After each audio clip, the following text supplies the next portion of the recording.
The last time this time was going to be done by Sam. So last time, I was in a cell. Yes. I don't know about anything else. That's it. Hey, I'm supposed to be the only one within character last time. So anyway, go ahead.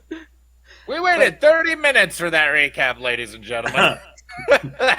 Put in some canned laughter and applause and stuff.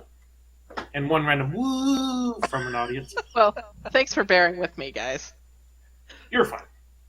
You're welcome, Grizzly. But no, anyways, so, yeah, so Riven was in a cell. Everyone else decided to be, like, hanging out. Byrn decided to complete some trials. He convinced Oak to help him with one, then he went off, did one by himself. Wait, did he? Then he technically did two by himself, correct? Yes. Yes. Where he decided to be the defensive god in a fight. And so, like, pretty interesting. And then afterwards, everyone apparently noticed that he was bleeding, but the thing is, his blood wasn't normal. And I believe Oak said, "What are you?" at the end of the last session. So, I'm gonna start. What are you? Did Oak actually ask me anything? No, it wasn't Oak. It was Locke. Locke, I think. I think y'all told me that I should ask that, but I didn't get a chance to yet.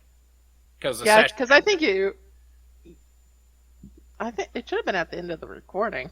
Yes, at the very end of the recording. I see no rolls. I saw wisdom from Riven and the initiative that I rolled to the GM accidentally for that combat. The wisdom at the end of last session, very end of the thing, I had asked for Brian to do the shadows and for Sam to do the join us next time. And the join us next time was simply just, what is Byrn? Which was hilarious. So it has yet to be asked in character is what that ultimately boils down to. Yeah. Either way, it's fine. I recall you were like doing something, not really paying attention. I was not involved in the fight, but I was sort of, I was listening to it. But since I wasn't involved in the fight, I was multitasking and doing other things. Yeah. Right. But I'm going to be multitasking for the start of this session too, because there's like a thing I need to do for a different roleplay thing. But like for roleplay stuff, that shouldn't be an issue because I can for roleplay stuff I can easily multitask. So it shouldn't be a problem. Yeah, that's fine. So with that, the opening of this session is going to be just after Byrn is finished with his one-on-one duel, and it's still the early morning because the duel is at like crack of dawn, and you guys had decided that you were going to go and look for Yong. And yeah, it is now to you guys to figure out what you want to do. You probably got like, you could theoretically get a smattering of healing if you wanted to from the many paladins and clerics, but ultimately you're going to have full health before too long anyway, because you're not going to, I'm already going to tell you, you're not going to run into anything crazy on the first night. At least not that's going to attack you anyway. So good to know. But see, you could probably get. If I wasn't trying to be meta with that, then crack of dawn sounds like what, 6 a.m. or something super early like that. Generally, yeah. So it's like, yeah, we can leave early this afternoon and I can go sleep. Okay. It would fully heal me and get all my spell slots back, right? It would, yeah. You could totally it's not like we have to waste a whole day. Or I could just get some healing, I guess. But actually, I don't have any 5th level spell slots, and that was the only heal that I actually prepped. So you don't have any heals that you can do for yourself, but you have a second cleric, an oak, and 1,000,001 clerics and paladins in this temple. So. Yeah. Yes, 1,000,000. Well, maybe 100. Like maybe all 100. 3 of them that rushed Riven in that one fight. Yeah. I think it was like 3 of them. And the ones that it was 3 because it was like whole person fail, whole person succeed, whole person succeed, whole person fail. Done. Finally. But anyway. So was Oak watching as well? Yeah, Oak would have watched the fight. He was the one that gave advantage to Locke to allow him to roll it and see it. Gotcha.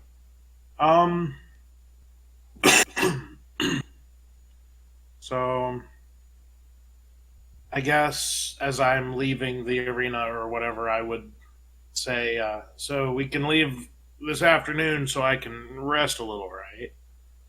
Yeah, before you go trundling off to get some sleep, though, question. Why is your blood black? The silence, I do not like it. I'm eating a nacho. What is a nacho? No. I take this chip. Nacho. Oh. Anyway. Let's see.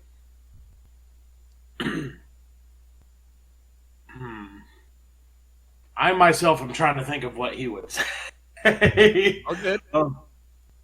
Obviously, it's going to be BS, but your character doesn't know that. Tsukiko, I'm doing my D&D thing. I love you. She came up and she just meowing at me.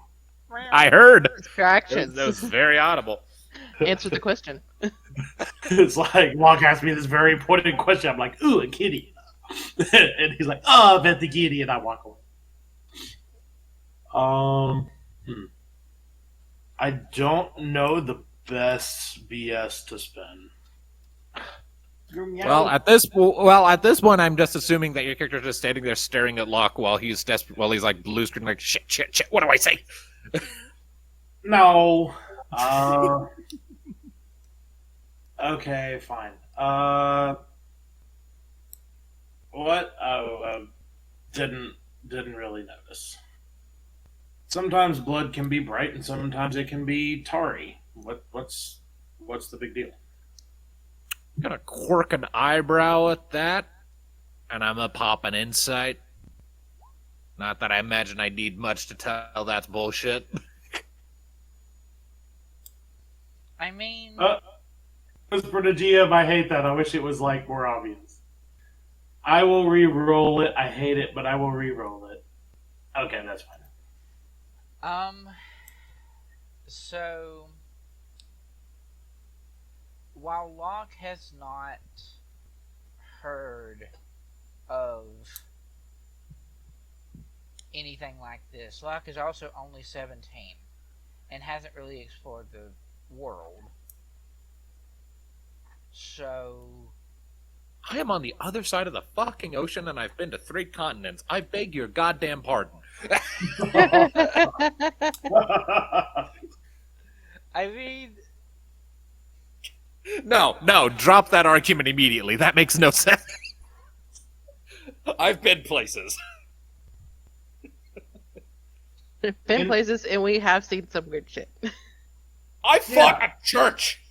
And I don't mean the organization, I mean the literal fucking building. For all of the experiences you've had, there are experiences that you've not come across. Who's to say that this couldn't potentially be a real thing? It's just not something I've ever heard of before, and in my experience, black goopy things tend to be not good, so... If I can get some rest, I'll be right as rain. Should be. Alright, well... I'll let you to it then. So yeah, I will quickly acquire a full rest, and I guess that has me waking up in the early afternoon. Yeah. Yay! Don't you guys have traveling to do though? We do. Yeah. Yeah. It's fine. You know, we could. Well, how about we just put him on Hollis's back and let him nap the whole way? I mean, that works. You're taking Hollis? If Hollis is coming. Mm-hmm. I mean, if you want Hollis to come along, Locke, you're going to have to force him. He's not going to want to come on his own. Right. Never mind then.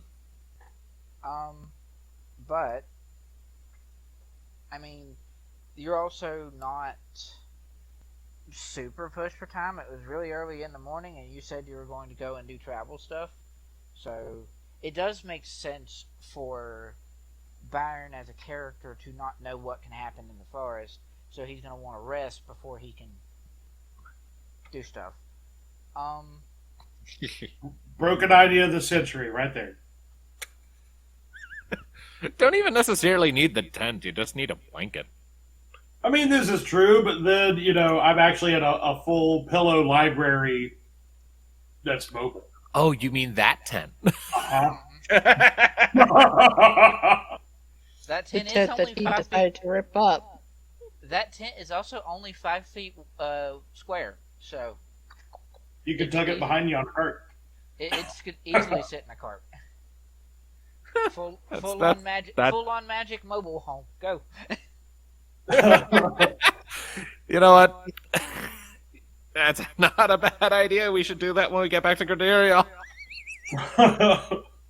Who's gonna pull the cart? We Hollis? can buy a horse. We're loaded. Or Hollis. How is Hollis gonna fight if he's pulling a freaking cart? I'm sure we can MacGyver something. I can just mage hand the harness off. Anywho, so Do you know how yes, long it takes to unbuckle a harness? a long freaking time. We'll just buckle it most of the way. Leave like a little lynch knot that you just pull it and it all just unravels. Anywho, That's disaster. But okay. It is. so after some rest for Byrn, you guys will begin to make your travel to figuring out where North. Yong is. You were given a basic premise of what you would need, where you would need to travel to get to the volcano itself. You just have to find your way there and find your way to Finding our way. Yeah, that wherever the actual entrance to whatever it is you're looking for is. We have an experience with that. The time that we were in the mountain trying to find a cave. Right. Refresh my memory because it's been months, but it's only been 72 hours.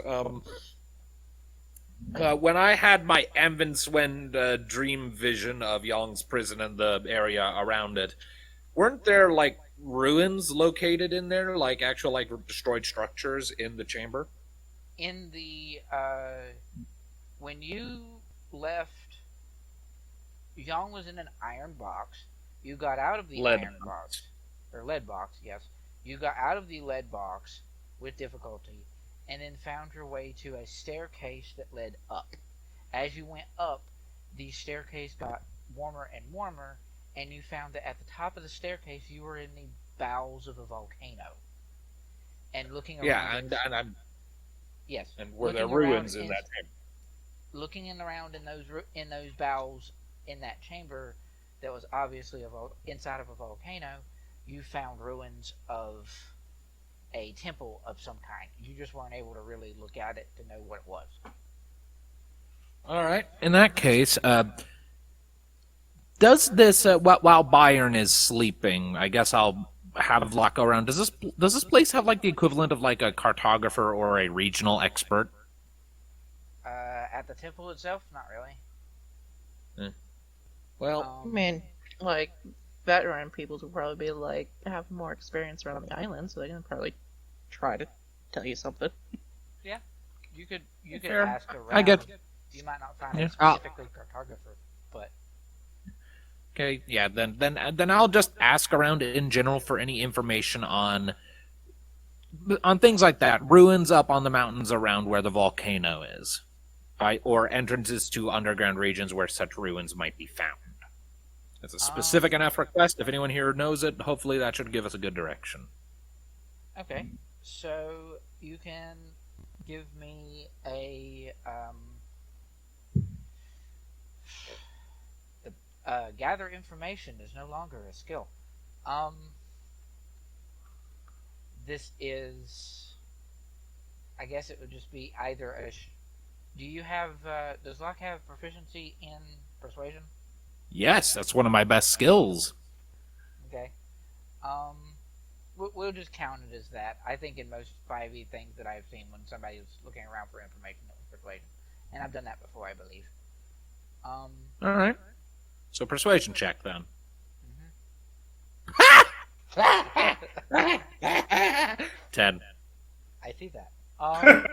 With my +8. Get a fucking 10. Why do you need to go to the volcano? You don't need to go to the volcano. It's dangerous. It's a volcano. Yeah, but that's where Yong is. I mean, that's pretty much What what is Yong? response you get from the person that you ask.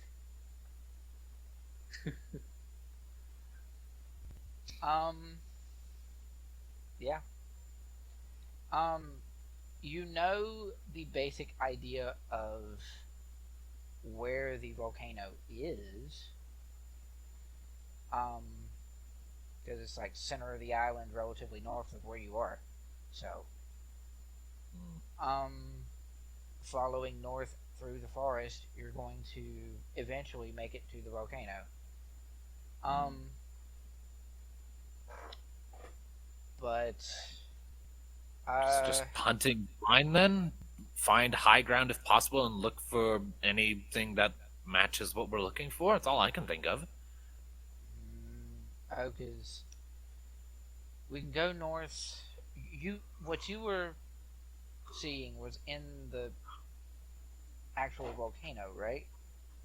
Yeah, it was inside the volcano. There were magma streams all over the place. It was very hot, very unpleasant. And like underground. Yes. That is typically where volcanic magma chambers are located. You need a roof to be a chamber. There was decidedly a roof. Okay. So I guess we just search around the bottom of wherever the volcano is and see if we can find a cave. Now that is a lot of ground to cover, and there's going to be a lot of grizzly bears who are going to stumble on shitting.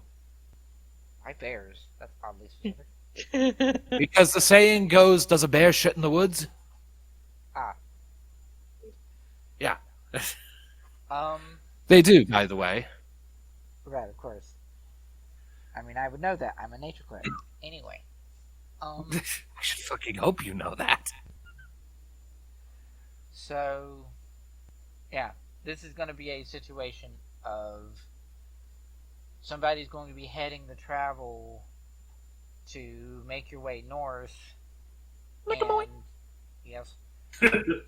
And you will. I'm not gonna have a ranger Yes, I to know. keep him from getting lost. It's entirely Whoever possible. heads up the pack, whoever heads the pack cannot be me because I am shitty with nature. I'm good with survival, but not nature.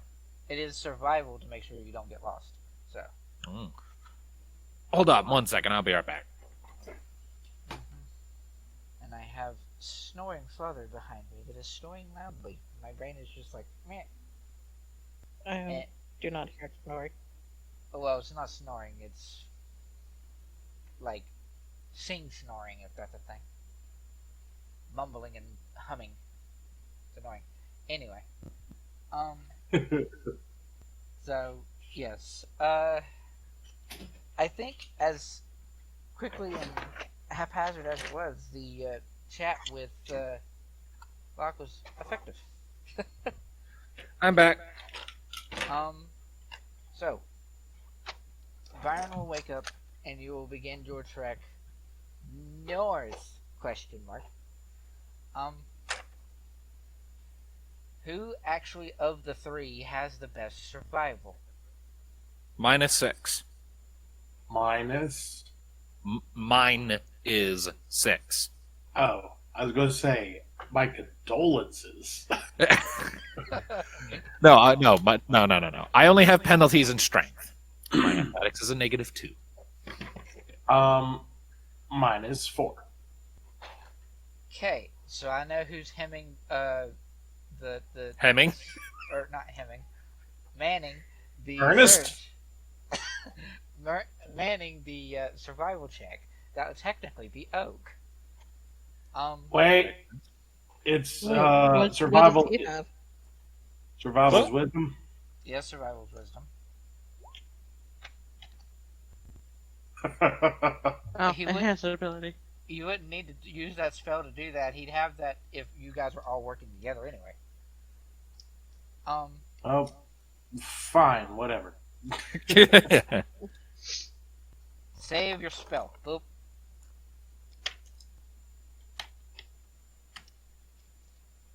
Yay, nature druid, apparently. How does he have a better survival than I do?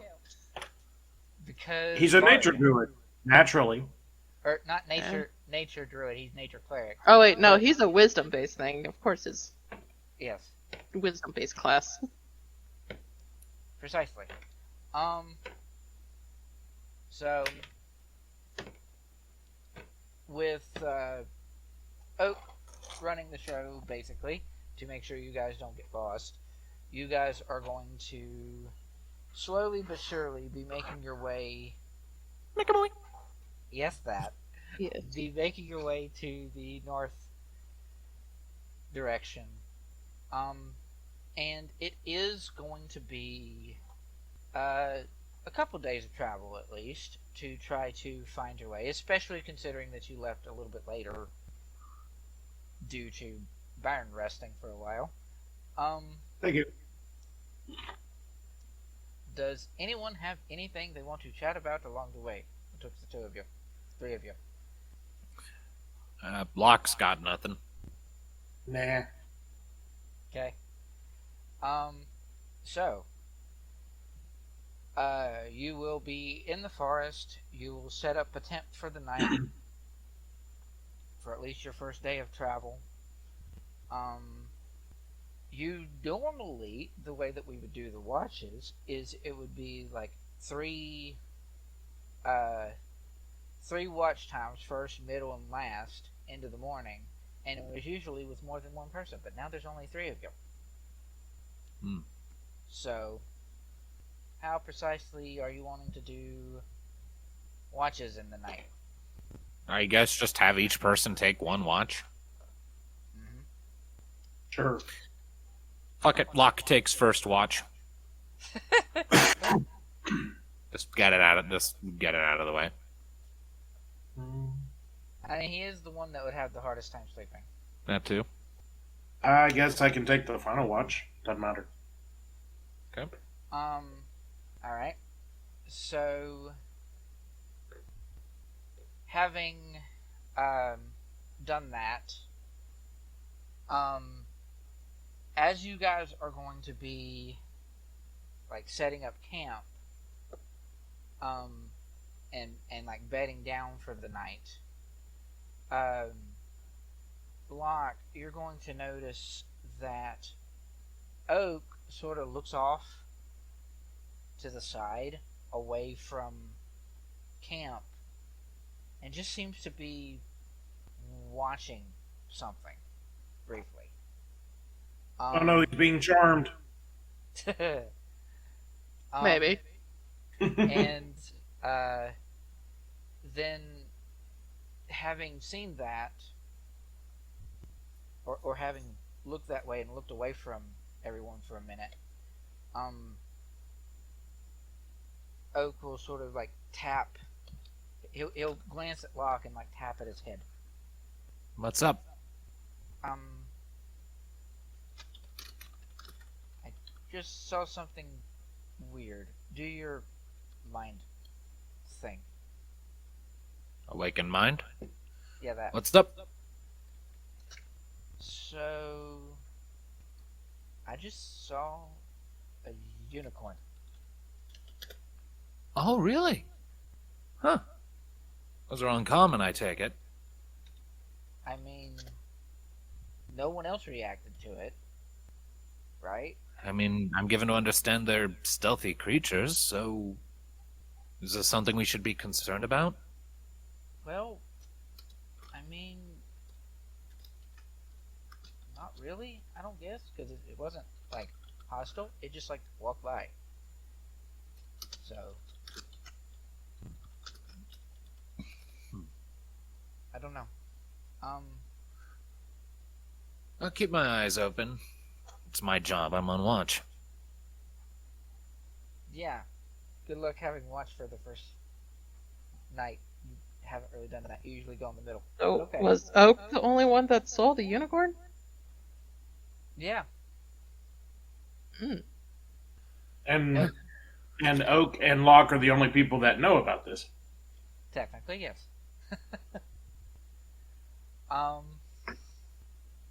So yeah, that's weird. Okay. I don't know. Neither do I. So wait, you didn't see it at all. You saw nothing. No, I didn't.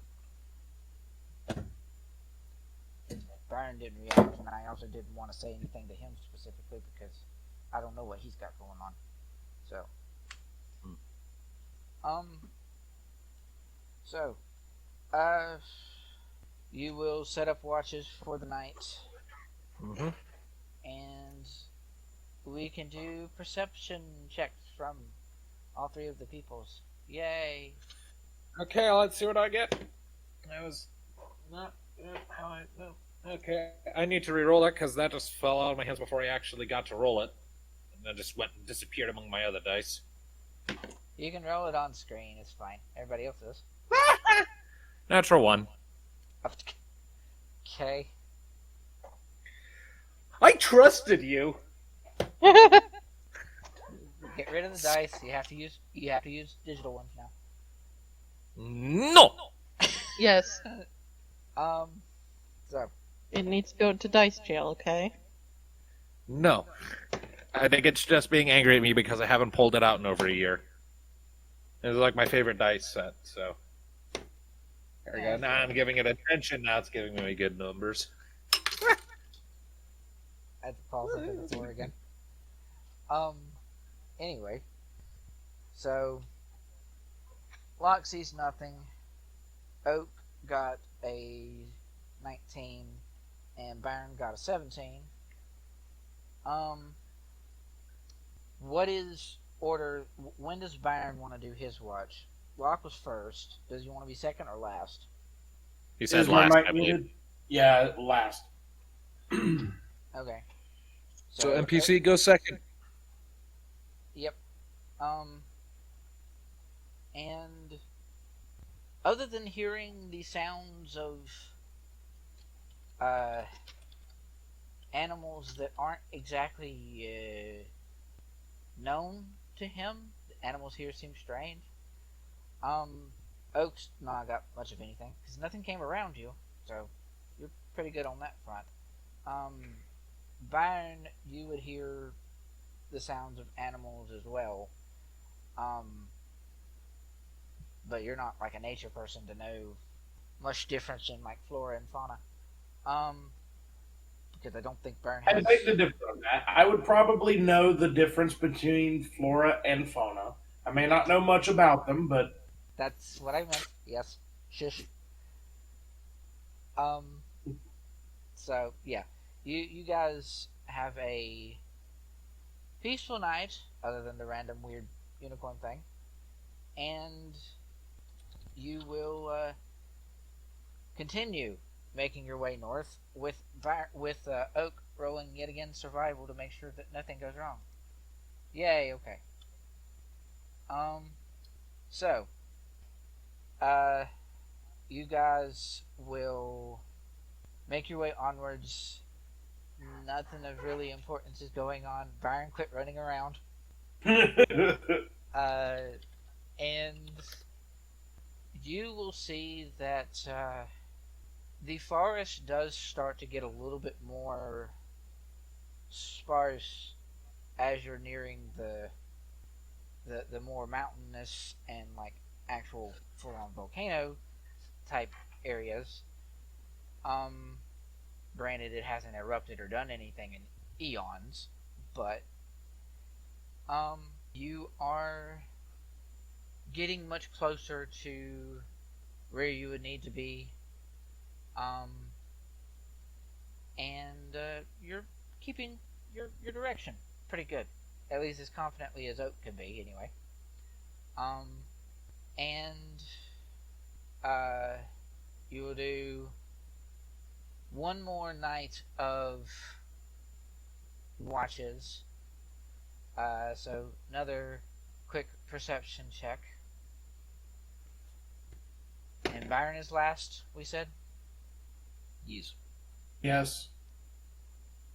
Okay. 17 this time. Okay. 17 this time. Oh, hey, I'm prophetic. If Oak rolls a random 17, that'd be funny. Also be statistically very unlikely. 27. Ha. So, Locke is first watch, Oak is second. Byrn, whenever Oak goes to wake you up, he is going to inform you that he heard interesting cries, like not animal cries, but like something akin to almost like some sort of a scream or a moan, and he's just like, stay close to camp, don't go out and do anything crazy. We are on a mission and something might be close, so be careful. So that's what Oak found? Yep, that's what occurred. And then you, upon sort of getting a keen look around and listen, you hear something that amounts to that as well. Locke, you wouldn't have heard it, because it was later in the day, so your 17 wouldn't have heard it. So, Alright. but yeah, it's weird. It sounds almost ghostly, but of course Oak is just like, stay at tent. Just wonder if Byrn is the more curious sort. So I technically have to keep watch. We typically have somebody watching outside of the tent, right? Yep. That's usually how it works, yeah. So he's telling me there's spooky things outside, not to go out, but it's my watch. So he's telling me to skip. Not to leave the area of the camp, is what he meant. Well, yeah, okay. And you said that I am aware that there is something similar to what he said, but I can't make it out. Yeah, you can sort of discern that there might be something nearby, but not quite what it is. So, Do you stay or do you go now? I'm definitely not one to not do it. There's some things that I might find interesting, but that's not necessarily interesting. Okay, fair enough. So what is it? I raised the hood of my cloak. Doesn't that make me harder to spot? Technically, yes. So, yeah, I do that. And find a shady kind of spot really close by and just sort of observe and watch over the camp from there. Okay. Alright. So you guys basically are close enough now that finding your way to the volcano's edge is relatively easy. So when morning comes and everyone is ready to head out, there's no survival check needed of let's find the edge of the volcano here. Nice. And you now have the mountainous regions at the edges of this volcano and whatnot for you to look around. So, this is what I'm like. Mountains that way, and I point at it. obviously. I mean, yeah, that's what those are.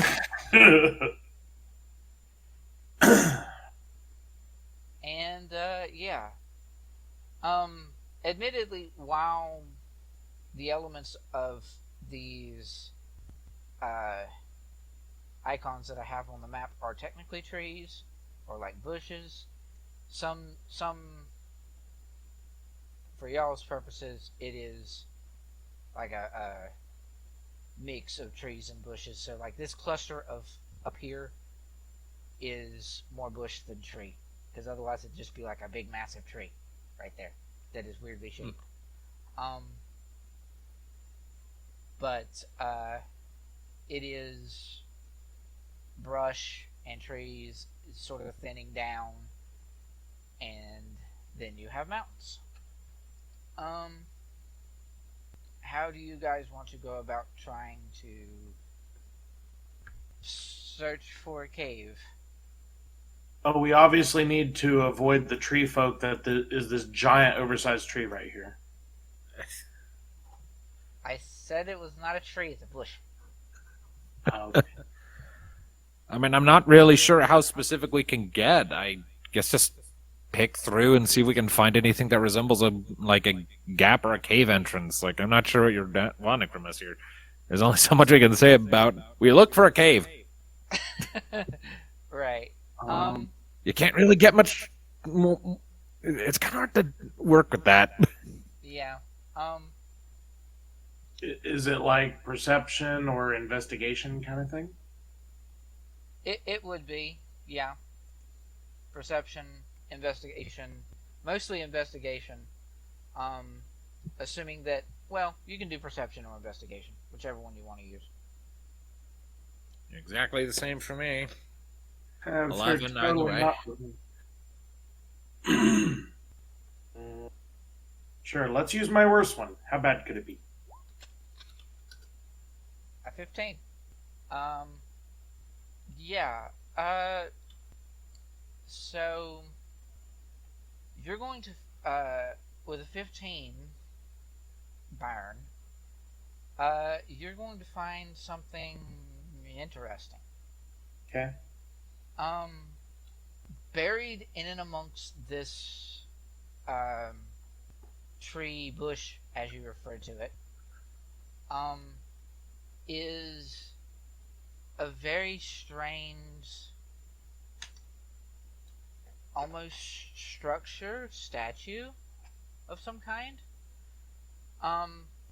But what immediately calls your attention to of shenanigans are afoot is you realize as you pull some of the brambles away, or some of the bush away, that it's floating.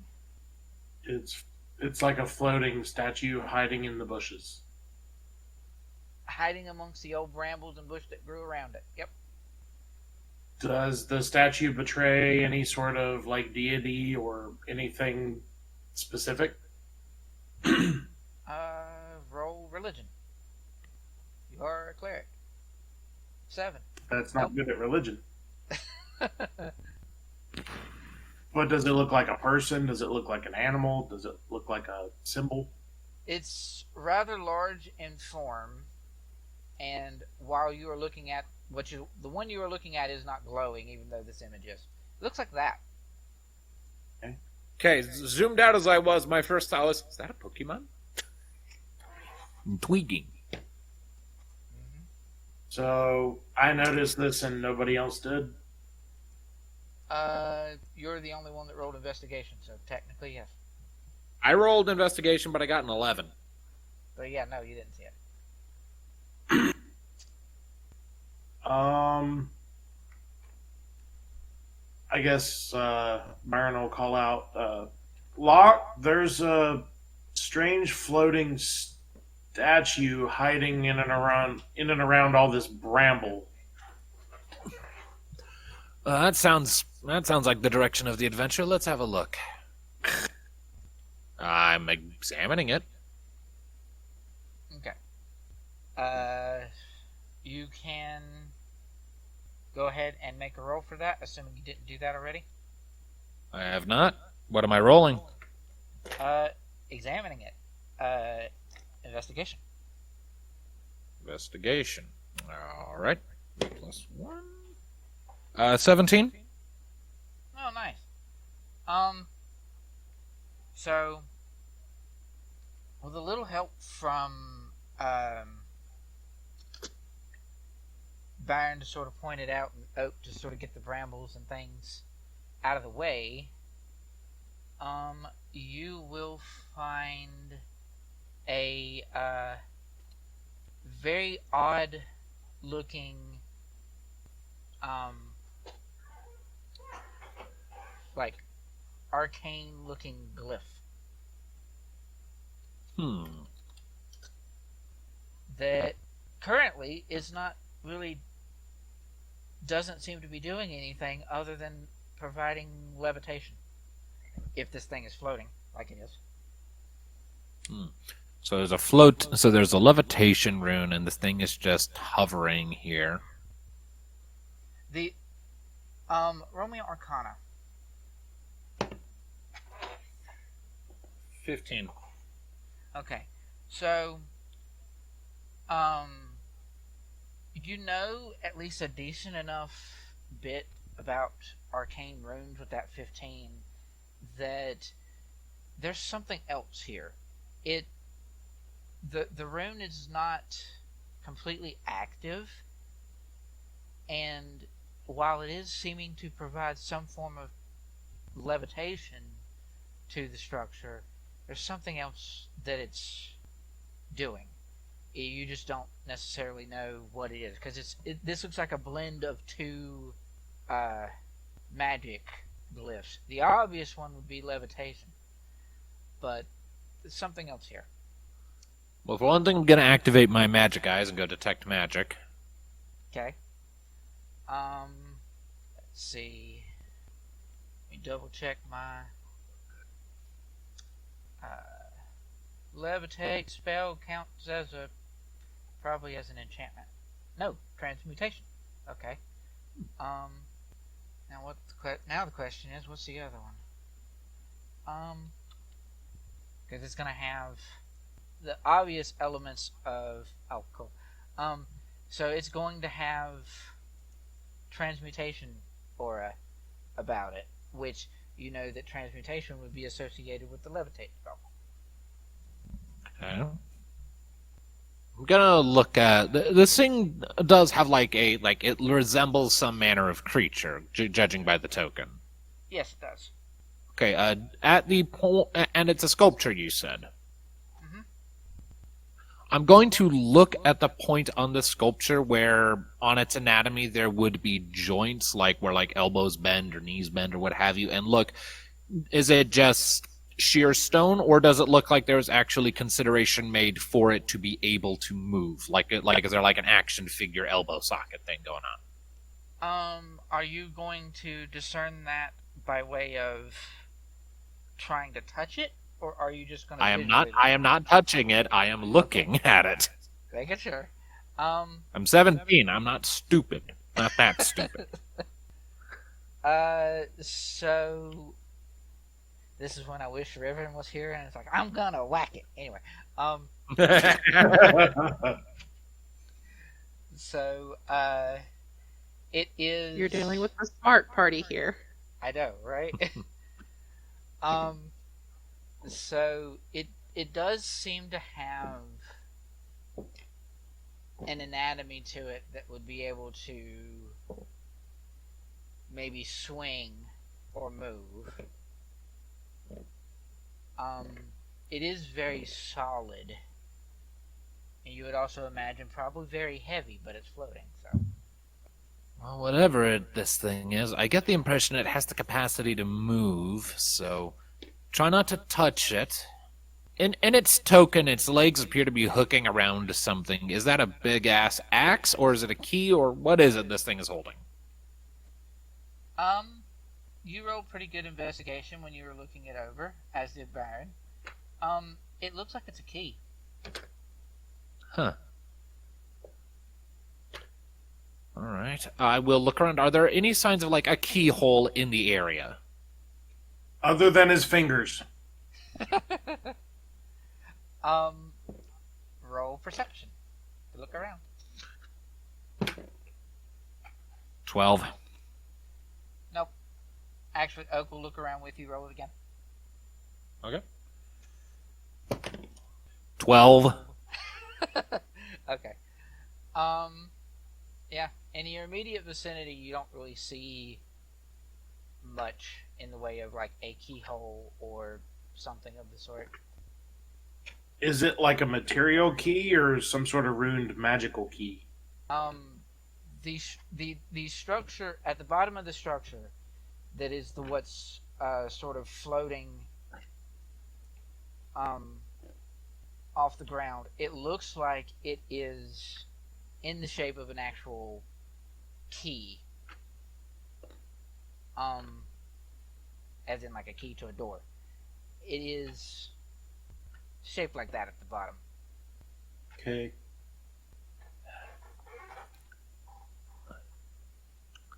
I'm going to, say, in Sylvan, do you have the capacity to hear me?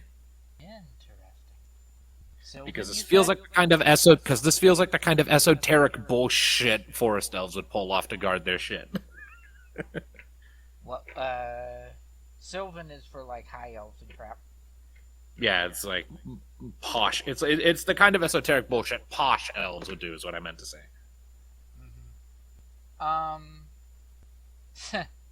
Roll for me persuasion, Locke. Oh, goody!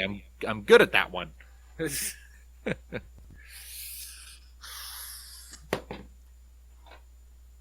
Are you? Dude, I told you. Dice jail. Dice Use the virtual dice.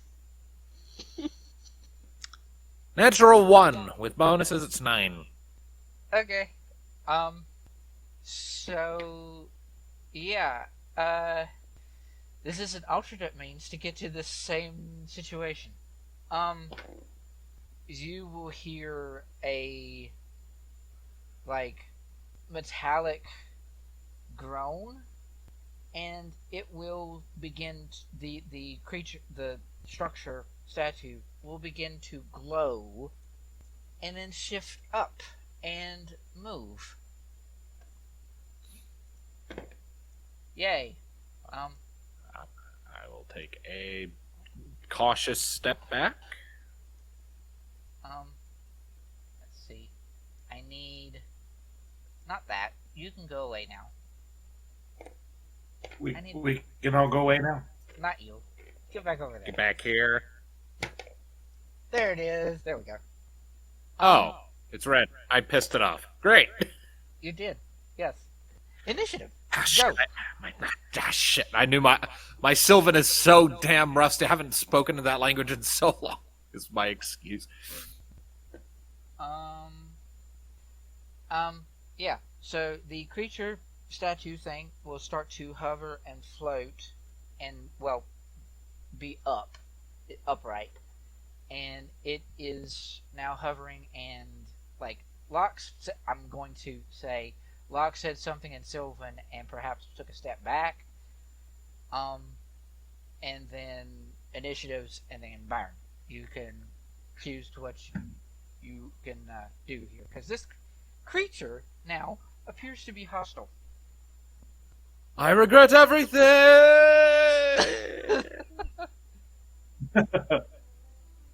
What you got, Byrn? So Locke muttered something indiscernible, and I mean, I wasn't mumbling. I was speaking clearly to the statue. It just in Sylvan. I don't know if you know that language. No, you were mumbling something incoherent, and you jump backwards, and this thing starts looking menacing at us, I guess. Yep. I didn't jump back. I took a single cautious step. Yes. Okay, fine. There's a slightly different connotation there. One is alarmed, the other is somewhat cautious. I was being cautious. Now this thing is demonstrating clear hostility, so... Yep. A lot of the cool stuff I have is for people. Also, I forgot to re-allot my spells. It's fine. You can choose to figure out what spells you have in a more, like, hunting for a friend sort of thing. Yeah.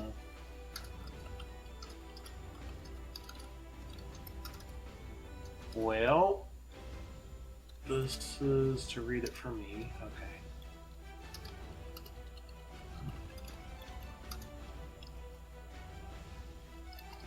So, I think the big thing that I will change, I will just make it simple. I'll leave everything mostly the way it was, but I will throw a level 1 Cure Wounds instead of the Guiding Bolt, because I did not know about the redundancy of it giving advantage. So, yeah, now I have Cures for days. So, and for right now, I'll just say that everything else was more or less the same. So I can step away from it and not get smacked in the teeth, right? As long as it's just a 5-foot step back, I'll let that be, because I technically let Locke do that after he said something, so it's fine. Okay.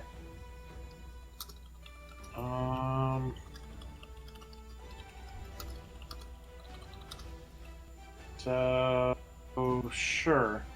Yep. Oh, cool. Do I want to save any of this spell slot? That does not seem useful at all. So, yeah, I do 5th level. Okay. So you'll have to roll a save on its... and you have your sneak that you check that you need to not check. Well, I wish it wouldn't apply to spells. It shouldn't apply to spells. That's weird. Yeah. Alright, so it's on its turns, and what else?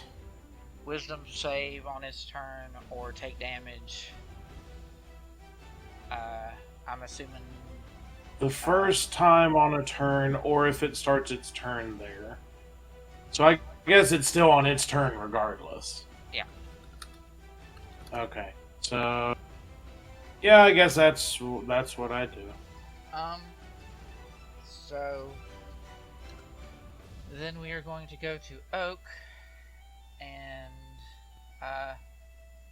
seeing as this thing is appearing more of the, hostile variety, and you did a Spirit Guardian thingy, hey, and both of you guys are sort of protective-y, and Locke is squishy, and this fight might go harder because we don't have any heavy hitters. Yeah, Locke, your little ring is gonna glow. Boom. Oh, okay, cool. Then this is your turn. Okay, well, upon recognizing that this thing is now hostile, I am... Well, first, I'm going to back up about 30 feet so that I'm not quite in fuck me range. Then I guess I'm just going to cast... gonna pop a spell slot and cast Shatter on it. Ooh. And that will automatically be at my highest level spell slot, which is level 5. So that will be... Let's see. Be 68 damage. And if it fails its saving throw, it'll be half as much. Okay. That is going to be a DC 16 Constitution saving throw. Probably not the ideal spell, but that's what I got. It's actually fairly ideal because of one little detail. A creature made of inorganic material such as stone, crystal, or metal has disadvantage on the saving throw. Oh, right. Okay. Fuck him up then. So he failed. All right. So that's going to be a full 68. Yes. Yeah. 23. Okay. So he's not gonna like you. Of course he's not. You're also the one that woke him up. So, math, there we go. And so you're not hiding behind the tree. Because you didn't hide it, you just ran to the tree. Yeah, and I also don't get to do that as a bonus action like a rogue can, so... Right. I just ran... I was just moving backwards so that the thing would have to go some distance to reach me. Mm-hmm. The plan was flee? Uh-huh. So... what is your movement, you weird thing? Right. 30 feet fly, because it's constantly floating. Got it. So it is going to move something like this. What's your intelligence? Are you a smart thing? You are not. Okay. Right, because you're a construct. You don't have a brain. Boop. Just gonna sort of float away from the brush and be out in the open where people can more see it. And from that center eye piece right there, it is going to shoot a beam of light, sort of gray and black in nature. Ugh. And it is going to shoot it straight at Locke. Asshole! Locke, make a Constitution save. I don't want to, but fine. Oh, fun. Go on. Isn't that like your third nat one? Yes! Why me? Why? It amuses us. Please don't die. So, Locke, Try not to, but... you are going to this gray black beam will strike you, and you will feel your muscles, what little muscles you have because you are a twig, will start to contract and be very stiff, and you are currently counted as restrained. I do not much care for this! Uh-huh. And it is to... got to change the turn order. It is to Byrn. Alright, so... what was it last time that was giving me advantage on my attack rolls? Was it because Oathbow? By the end of it, yeah, it was your Oathbow. Yeah. Also, he would have started his turn in your thing, so he would still have to make save. he would make the save before he left, basically. Was it Wisdom you said? I think so. Where is he? Yeah, Wisdom save. Wisdom, yep. So 5. Roll your damage. Which is... you cast that at... oh yeah, you did your damage earlier. Okay. Yeah, you can just use that one for the first one. Which was 26. Alright. 26 total. Okay. Now then, it's your turn. So... as long as I keep him at least starting his turn in the thingy, he has to contend with that. So I can move here, like 10 feet. Yep, of course. And I guess I will make sure all my checkboxes are unchecked. Wait, cancel. Stop. I did this at 5th level. So I guess I will attempt to shoot him with an oath bow. Okay. 11's not going to hit. No. Alright, I'm done. Oak, for his turn, he is going to basically run down here to Locke because he is worried for his friend. And you didn't take any damage, so he's just like, what? But I am currently stuck. Yes, you're currently stuck. And now that just a few seconds of time has passed, and you have Oak there, it's, Oak is, Locke, why are you, suddenly grayer than you were a second ago? And guiding bolt to statue thing. Rar. Which is Oak's attack roll. I'm gonna cast it. 3, sure. Boom. And his attack roll. Range spell. Yeah, range spell attack. Plus 9. He will hit. Must be nice. That is 3, so 5, 6. 6d6 damage. 18! Ow!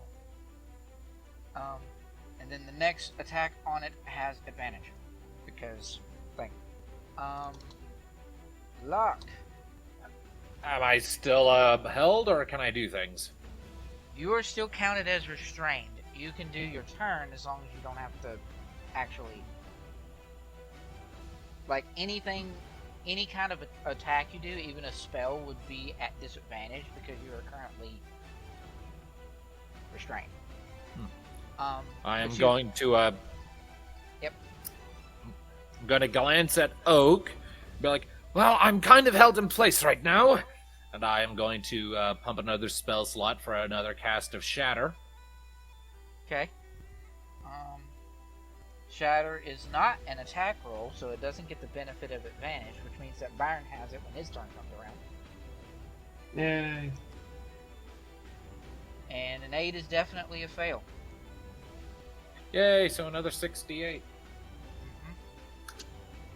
34. Oof. Good God. And as I do that, I'm just going to angrily shout out, let go of me, you rude bastard! Is this how you treat a guest in your home? Yes, when it's unwanted guests. Of course. Hey, Locke. And also, I think I might know what's going on with Locke. Well, Locke. fuck that, we're the main characters. What? Roll a Constitution save again. Oh, good. That's what I'm so good at. 18 this time. Yay! Good job. Okay. So... Hey, Locke. Be glad that 5th edition changed it. You just barely survived being petrified. Oh! Oh, good! Spell's done on you, by the way. Yay! I can't do... I'm pretty sure I can't do anything else, though. Yeah, it's the end of your turn. Alright, so... It is now... Hey, Sam, since you know these things, is recharge first of the turn or at the end of the turn for a monster? I need to see the wording on it. If a monster has, hang on, I'll just check it myself. I should have done that anyway. Yeah. Because it's not a it's a all monsters rule thing, not.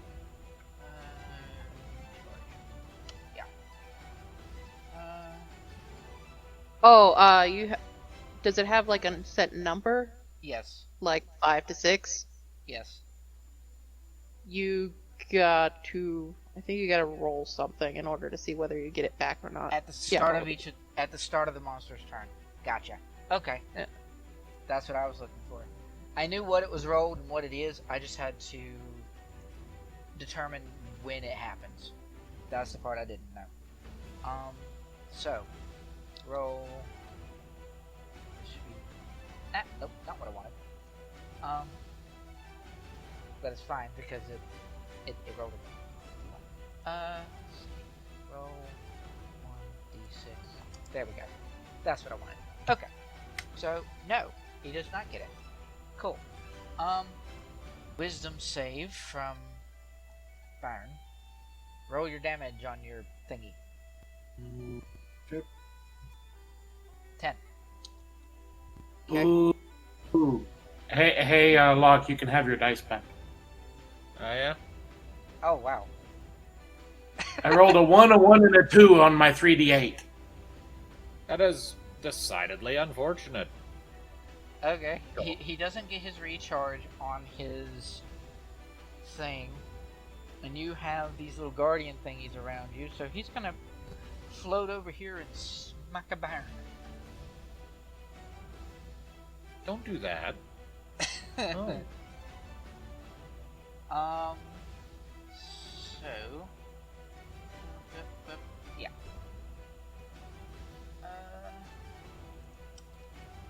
14. Nope. He missed it with his first attack. He has 2.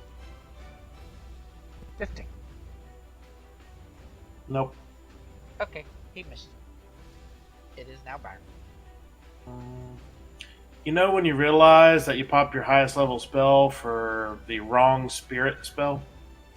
I even wrote it in my notes as the other one. Yeah, I meant to do a spirit shroud, but this is fine. So I This guess is very bad. Huh? Said this is very bad. Depends on how much HP it has. Yeah. So you said I would get advantage if I attack it? Cool.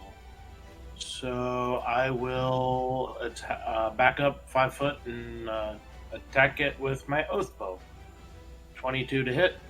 That'll hit it. For 15. Woo! Nice. Relatively crappy roll on your thing there. On what thing? I got an 8 on my D8.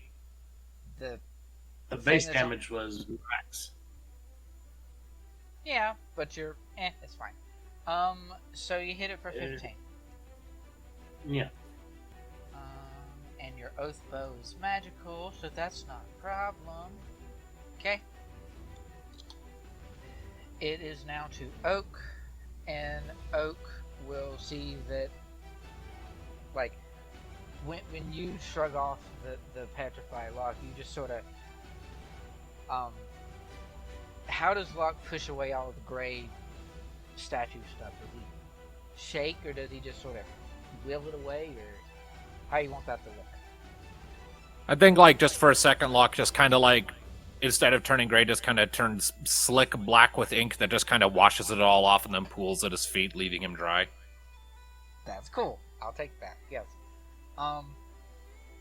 So, Byrn hit a weak spot pretty good with that advantage strike that he did there, so Oak is like, well, this is working. Guiding bolt. Right.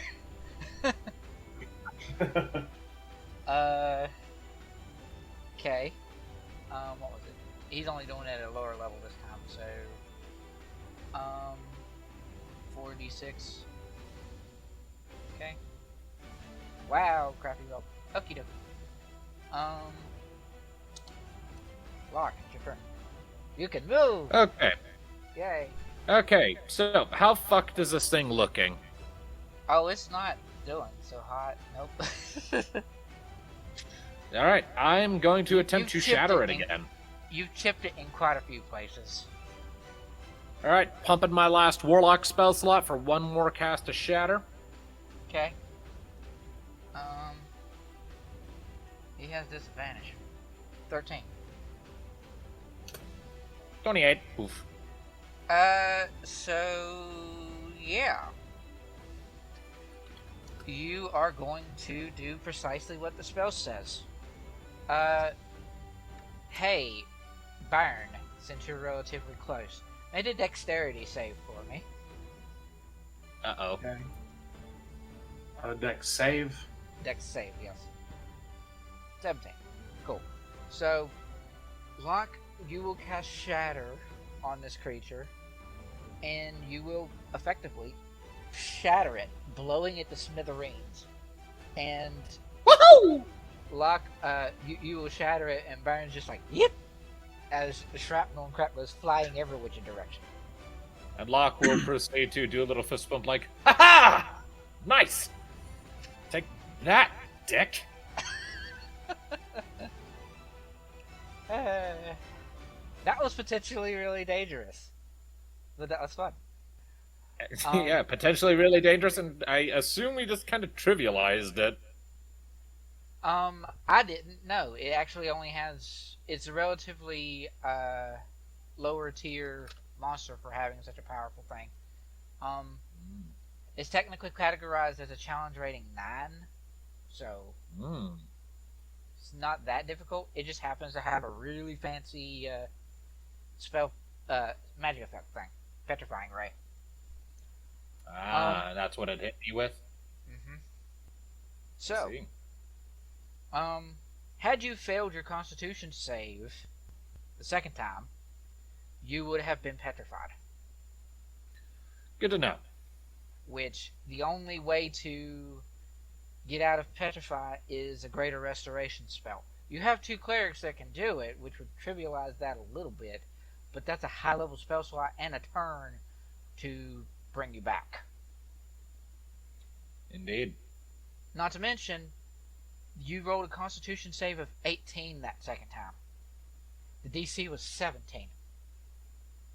Nice. And once the shrapnel and all of the effects goes away from this creature, you will hear a very loud, it's like the click of a door being unlocked, but it is very loud. It goes ding. Yeah, not that one. No. Oh. More like the ka-chunk. More like the ka-chunk of a thing. But very loud. And it is immediately in front of you and slightly down, Byrn. It's like maybe 20, 30 feet ahead of you and into the mountainside over here. So it's like... Yeah. Yeah. That. It's like a cave. Just suddenly opens up right there. Nice. Mm-hmm. I imagine everyone sees it. Yep. Pretty obvious. Also, that thing only had 150 health. Shatter 3 times. It's dead. Yeah, well, that leaves me without any of my warlock spell slots, so a bit of a trade-off there. Yeah. Roll me perception, Byrn, since you're up there looking inside. Also disadvantage because you don't have dark vision. Disadvantage? Okay. One more. 17. Okay. So you will see a cave. It goes in maybe 10 to 15 feet or so, and then it slowly starts to slope into a staircase of some kind that goes down, and it looks like it is very much not natural. It's something that was man-made. So this cave was obfuscated by the mountainside, and this creature was blocking it, guarding it. How can I perceive about how far down it goes, or Not really. It goes down pretty far. And it's really, really dark in there. Yes, it is dark. Yes. So, can I pick up like a stick or a twig or a rock or something from around the brush? Oh yeah. Cool. Mm-hmm. I cast light on it. And then you just toss it down into the cave. Yep. Okay. You will see it sort of bounce and skid, or not skid, skip. Bounce and skip forward and then down the staircase, and it continues being a very man-made structure pretty far down.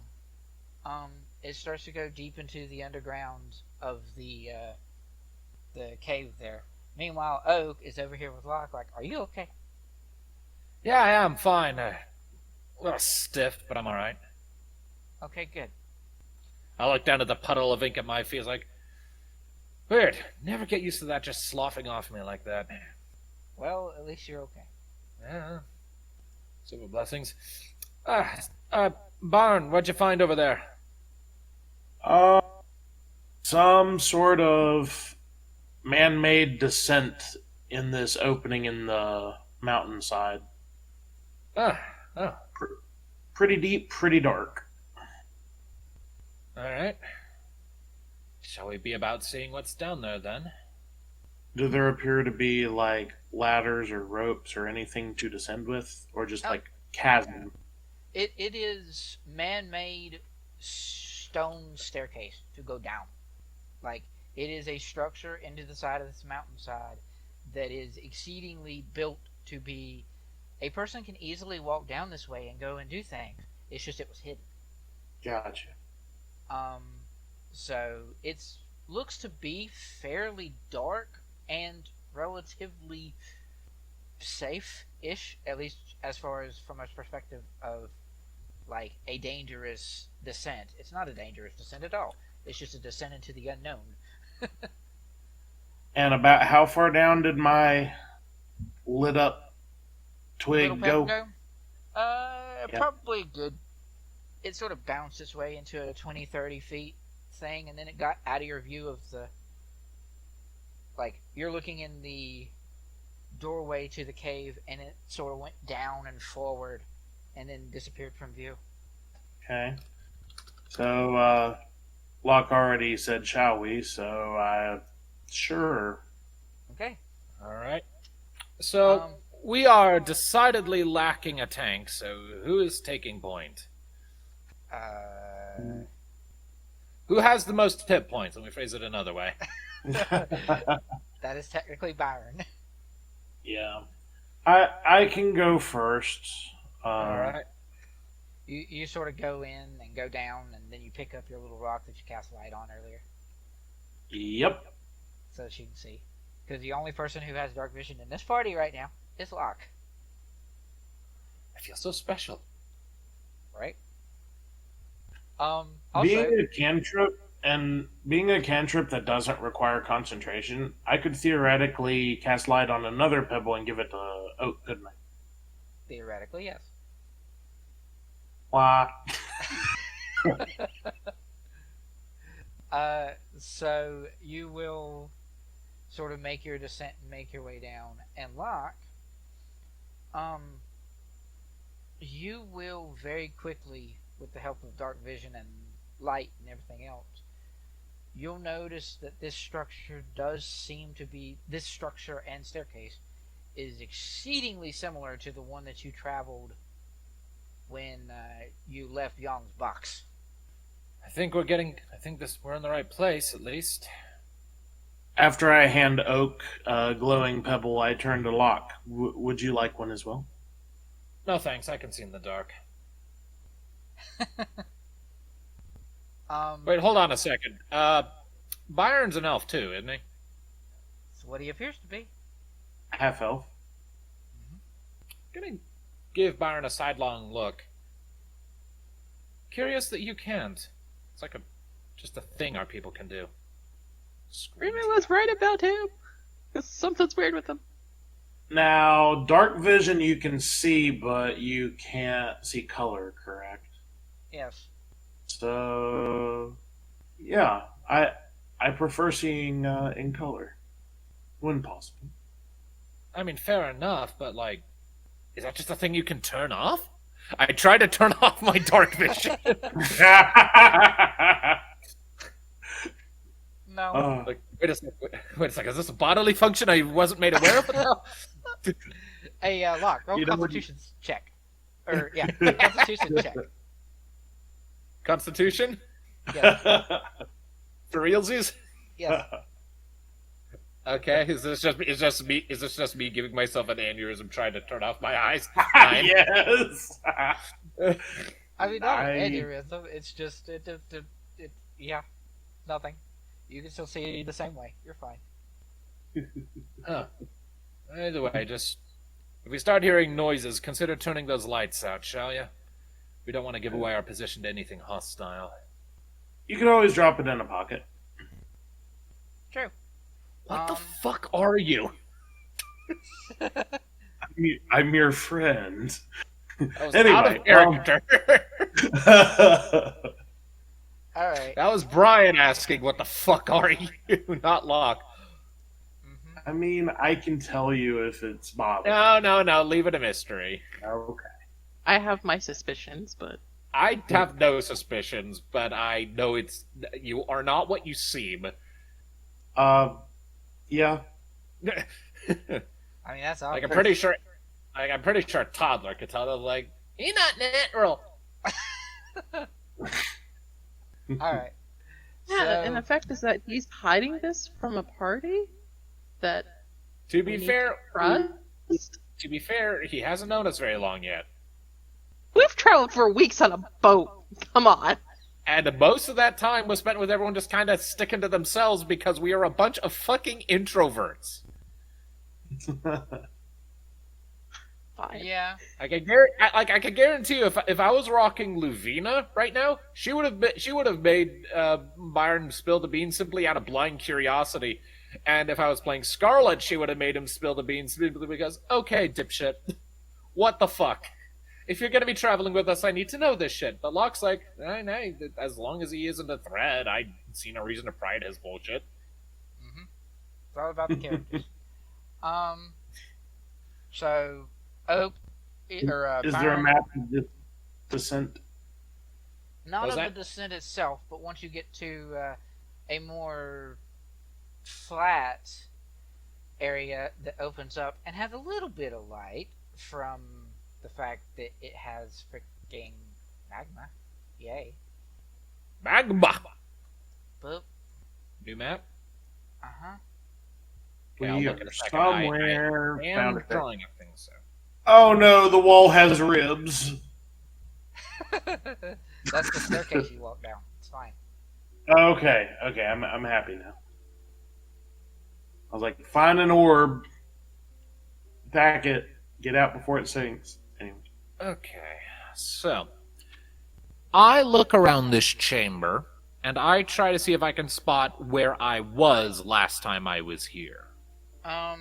Admittedly, I forgot to turn on a, well, it is somewhat lit up. Because of lava. So, okay. You don't, if you take a look around, when you remember being in here before, the temple, edges of a temple thing that you didn't really go to because you didn't want to go there and there was like a lava pool in your way. That was quite possibly this area over here. Over where? Far right of the map. Yeah. Because what is somewhat similar and what is somewhat recognizable to you is this pool of lava right here and this little room over here. Because, in all honesty, when Locke went up here and looked around, he actually came from there. He came up from this set of staircase. Okay. So, Alright. I think I have an idea of where we need to go from here. getting over the lava without killing ourselves is going to be a little tricky, and I am fresh out of my big spells, and none of them could deal with lava anyway, so... What's that thing that I used? Oh, I don't have it prepped. Never mind. I mean, you wouldn't have known to go in this kind of an area to prep that. Neither would Oak, so... Yeah. Um... Unless I remembered that we were traveling to a volcano or something, if that had been shared. I mean, I'm pretty sure I gave the gist of where I found Yong. That, like, hey, there was just, like, fucking lava outside the lead box. Yeah. I mean, you could have prepped it. I'd be okay with that. As long as you have the spell slots available to potentially cast it. Fast friends go poof, and water walk go poof. And is this one of those at higher levels it's more people? No, it's just up to 10 creatures. So, chapow. Water walk. I mean, lava walk. Mm-hmm. Alright. If that works. It does, except you'll still be taking damage when you walk across the lava. Heat damage. Because lava. Well, I mean, if you... Oh, yeah, but I mean, like, if you run across fire fast enough, or run across burning coals fast enough, it's not going to have time to hurt you, so just book it. Well, I mean, the air is so superheated, you're still traveling through that air. It's just, you don't want to take a casual stroll across it. Right. Touching it or not, the air is still hot. Right. Alright. So, is Locke gonna basically lead the group to the place in which he knows or has an idea of where to go? Or at least, I mean, I'm the only one who knows where to go, so yeah, I have to be the one up front for this bit. Okie dokie, lead on. So I will look around for the spot that I recall being familiar, see if I can triangulate anything, and lead on. Just lead the way to our lost, punchy person. Alrighty. So, you are going to very quickly make a run across the rivers of the lava. Run, jump if I can, just so that I can, cross the distance faster without touching it for as long. Hold my breath the whole way so I don't breathe in superheated air and scorch my lungs. Hey, I watched people being lit on methanol fire. I know that's a problem. Fair. And you will sort of make your way across the map rather easily because lava walk. Is there any saving throws I need to make, or am I just there will be saving throws. There will be saving throws from everybody. In the form of everyone needs to make a Constitution saving throw at the very least. Okay. The approximate path we're taking. How are you leading us? Yeah. Or does that not matter? We just teleport across map. I mean, my first goal is to just hop across that at its narrowest point. Okay. Then from there, I would bring us over to this wall, and then I would try to basically do the equivalent of bounding, jumping run across the lava, hugging the wall so that there's as little distance to cover as possible. So, con save. Mm-hmm. Very nice. Is that all that's required? For you, yes, because you did a 23, and you're not actually staying in the lava very much. And then Oak got a 15, Locke got a... Yeah. Oak will roll another one, just because he rolled kind of low. We'll do another one of these con saves for Oak. Right quick. He should be fine as long as he doesn't roll garbage. Okay. And then you'll see what amounts to a slightly ruined altar of sorts and another staircase. that is very going down. recognizable to Locke. I think when I said that you were going to the staircase, that I said, did I say then that you went up or down? You said when I was. Are you talking about like when I was initially leaving the lead box? Yeah. Yeah, I believe that staircase was heading up to the magma chamber. Gotcha. That's what I thought it was. So the staircase is then going to be going down. In this case. Yes. Even further down into the bowels of this area. This fucking place. And Locke, you of course know that this is most definitely the place in which you are wanting to go and find Yong. Yep, I'm a pop a detect magic as we're going down and keep my eyes out for potentially magical traps because last time I was here I was an ephemeral being, but not this time. This time I am physically present and prone to injury, so... Roll investigation. To pretend to be the rogue that you are. 9. I assume that Oak and Byrn are also the more careful sort, though they don't necessarily have magic eyes. Byrn just has magic blood or something. Anyway, So I see Oak, as much I know, his blood is black. I see Locke sort of looking around and maybe a little bit disappointed. It's like, finding anything useful? Can I, like, aid from where I am in my nice little corner over here? Well, you're going to be going downstairs anyway. So. Okay. You can still give him advantage. Roll investigation again, Locke. Okay. Ah. Natural 20, total of 21. Thank you for that. Mm-hmm. Alright, so you will see that there are quite a few, like, glyphs and whatnot that are... You didn't really notice them when you were down here before.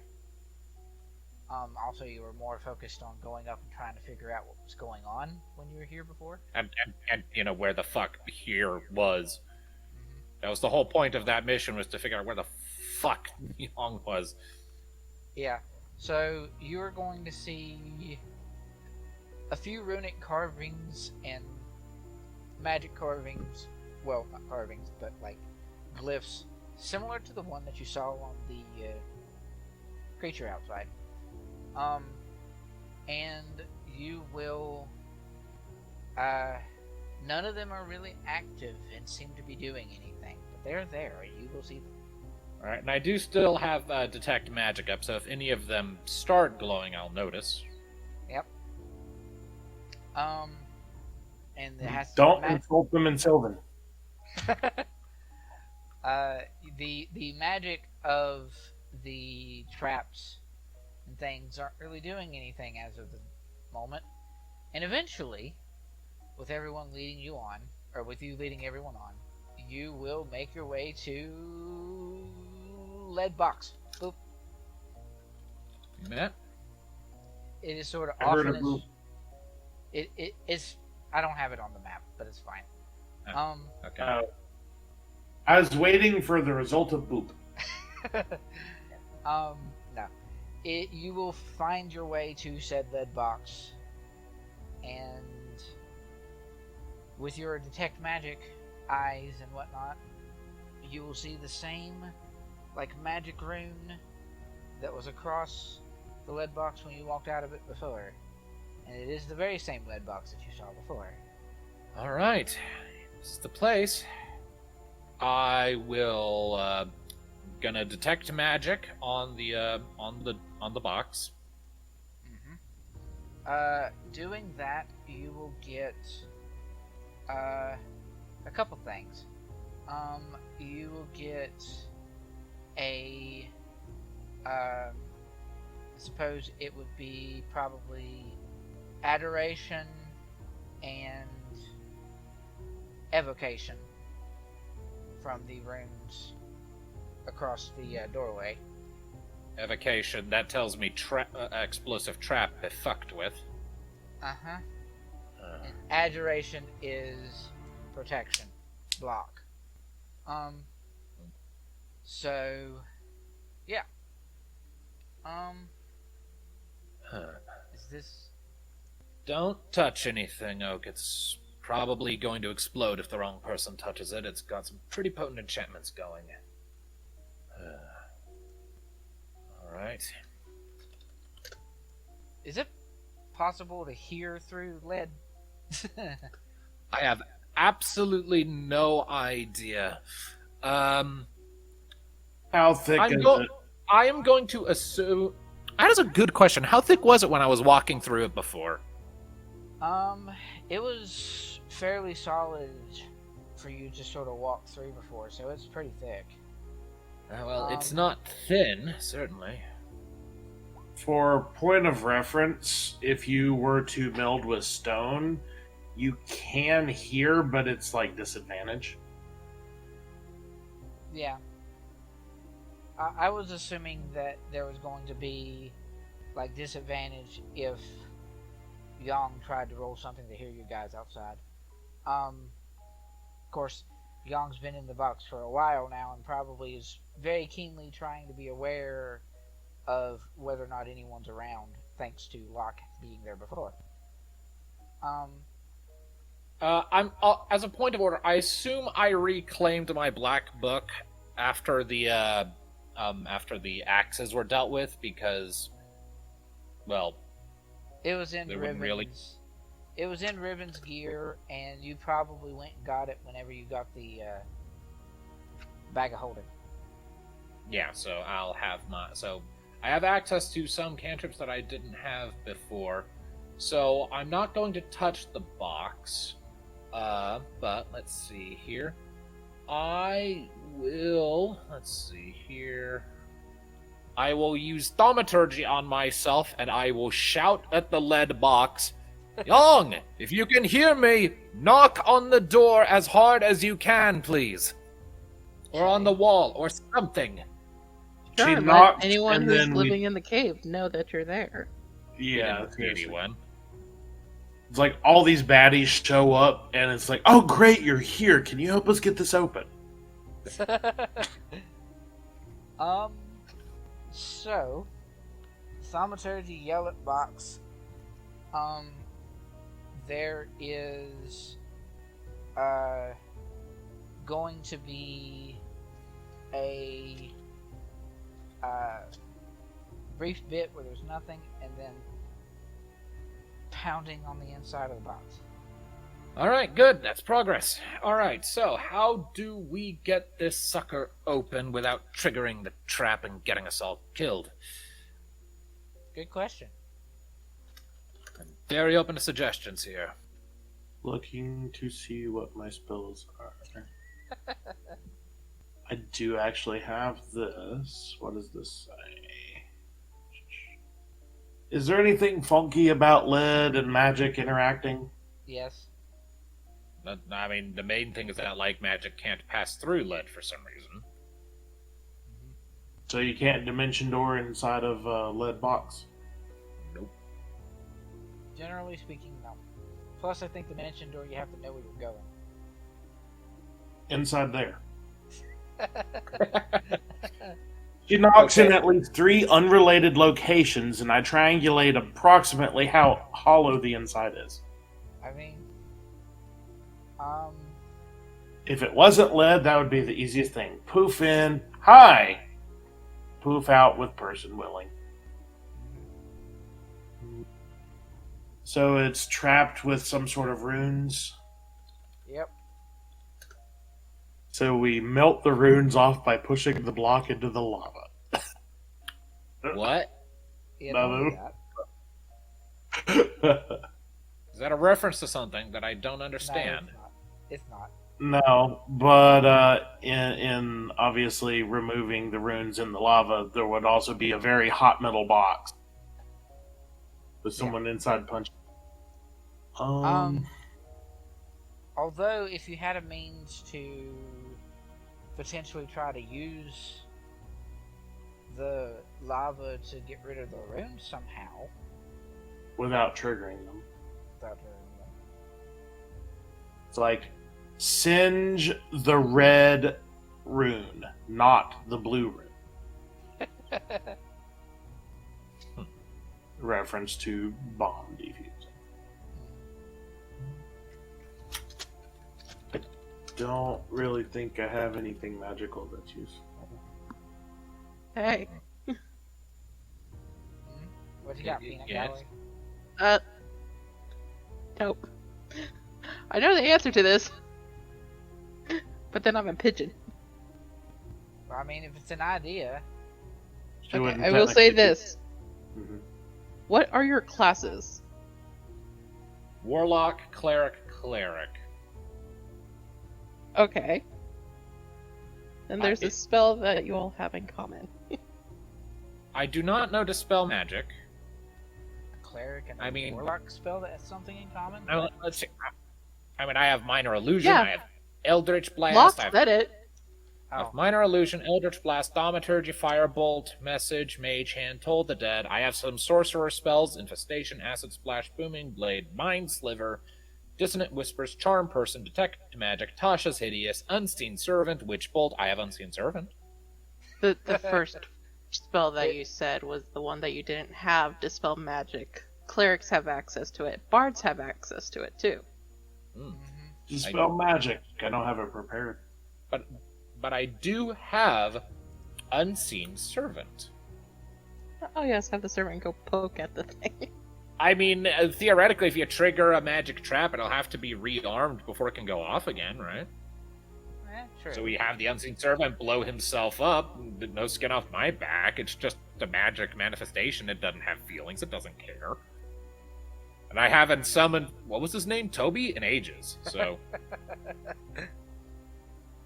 Like, I've had this spell since, like, first level, and I've used it, like, a total of once to try and help me carry something across. I think it was a river.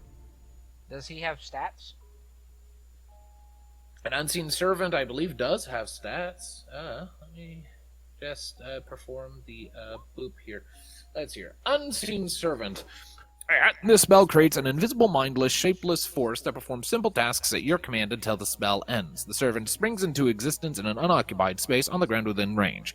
It has AC 10, 1 hit point, and a strength of 2, and it can't attack. If it drops to 0 hit points, the spell ends.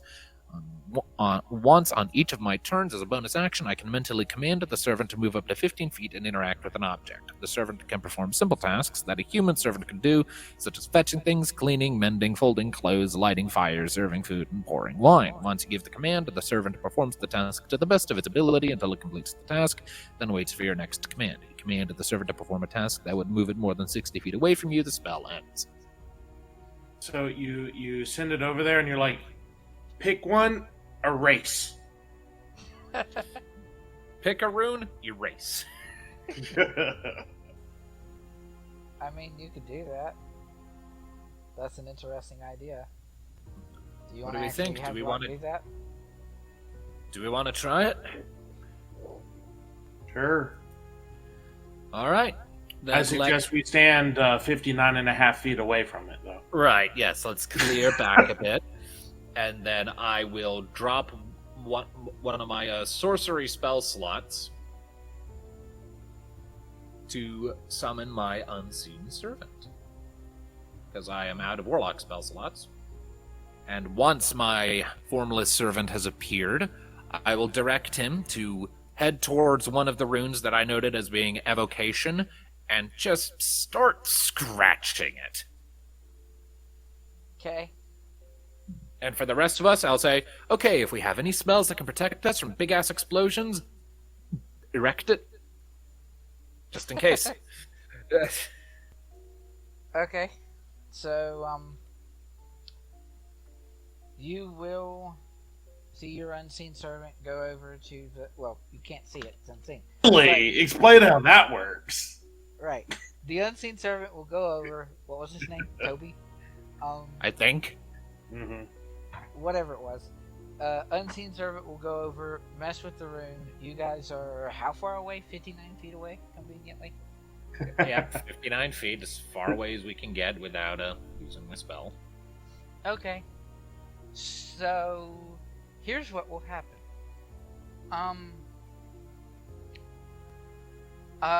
The box teleports. No. Directly over us. That would be a different spell school. That would not be the one that we are dealing with. Yes. So, originating from effectively the box itself, there will be a crackle of an orb of lightning, not fire, that will just around where the box was. It goes about sort of 20 feet out. Okay. Doesn't bother any of you. Go zappy zappy. Toby, go poof. Yeah. And once that is passed, I will advance and I will look and I will see, is the trap still there? The trap for the evocation trap is weakened. It went off, it does its thing, and then it's weakened. The rune is still there. Can I ascertain if we were to try fiddling with the box now, if the trap would go off again, or if it's spent for the time being? Roll for me Arcana. Okay. 15. Okay. So, this particular rune is currently, you get the feeling that, sort of trying to look it over now that you're not worried about actually making it go off, there is a tiny, like gem almost, that is set into the box itself. That is where this spell is originating from. And with your knowledge of the arcane, you get the feeling that quite possibly it could go off again. It's just currently recharging. If it's recharging, then we have a small window to keep it from going off again. Would it be possible to try and prise it out with like a dagger or something? Sure, roll strength or get someone else to do it. Who has the highest strength? Because I ain't doing that. 14. Are we certain that there's only the one gem? At least for the evocation spell, there is only one gem. Oak has a 16. So, somebody can hand Oak a dagger and he can try to pry the gem out of that thing. Sure, I've got one to spare, I'm pretty sure. I do as well if he doesn't. Nope, not with a Yep, 9. I have 2 daggers, so I'll... Okay. Very. Although, I guess he could technically have advantage if somebody's giving him leverage. I'll help him from 30 feet away. You got this, man. Right, of course. Okay, so 12. It's pretty heavily set in there. It is not coming loose easily. So. Aggravating.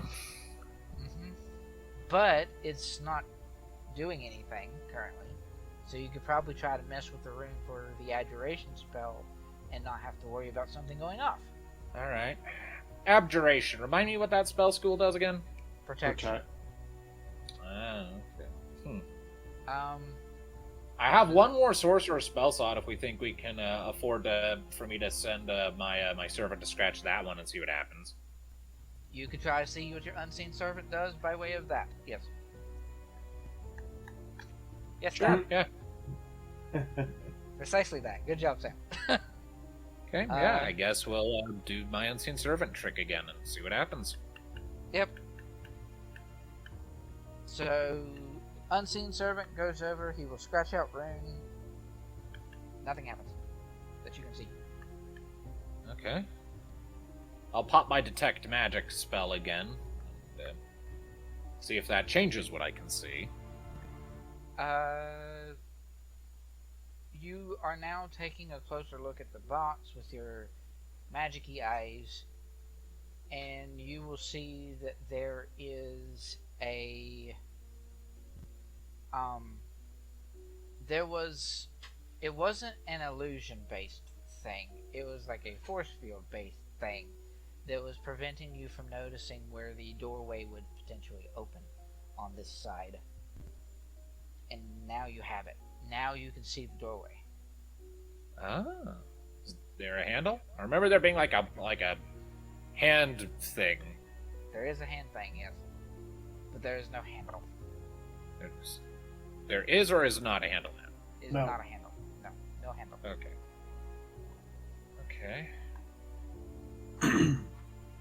Alright, well, I can't do the unseen servant again, so safe distance testing is no longer an option. At least, not from 60 feet. There's only so much Mage Hand can accomplish. I could theoretically do stuff, but I wouldn't be able to scratch. I would be like poking it with cantrips. Right. I mean, that's pretty much all I can do now, too. I could use Mage Hand to try things, but there's only so much like distance we could get doing that. So we're able to now see the door because it's not being hidden. Mm-hmm. It wasn't hidden by illusion in this case. In this case, it was hidden by a force field, which is different. But you do have a little handy thingy. What? The hand. The Mage hand hand. thing. Alright, that. Yes.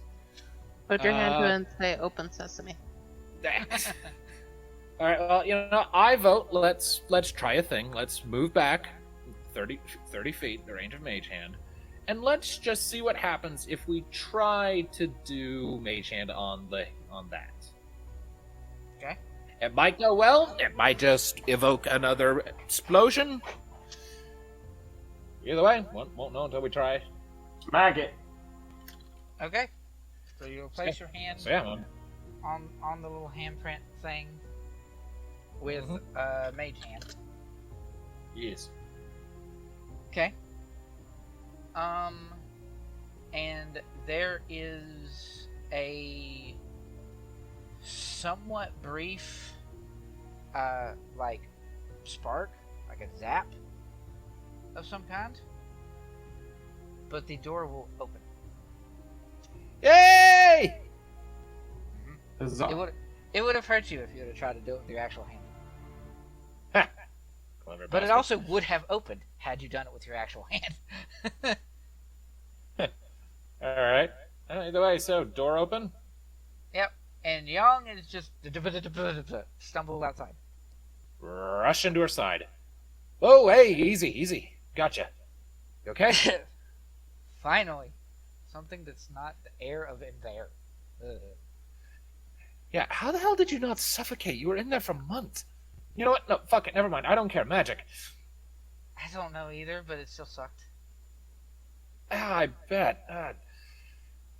Okay, Wait, who's this guy? Byrn right. You weren't here for Byrn. bows graciously. Okay. Byrn is the name. Byrn. Yeah. Okay.